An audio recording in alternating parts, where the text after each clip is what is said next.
Hello guys, in today's video I'm gonna show you how to find trending sticker settings on your account on Telegram, easy and quick.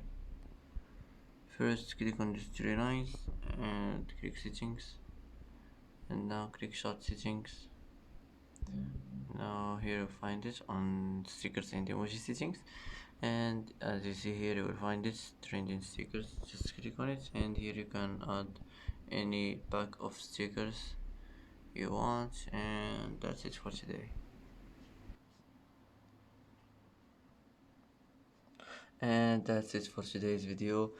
If you like this video, don't forget to like and don't forget to subscribe.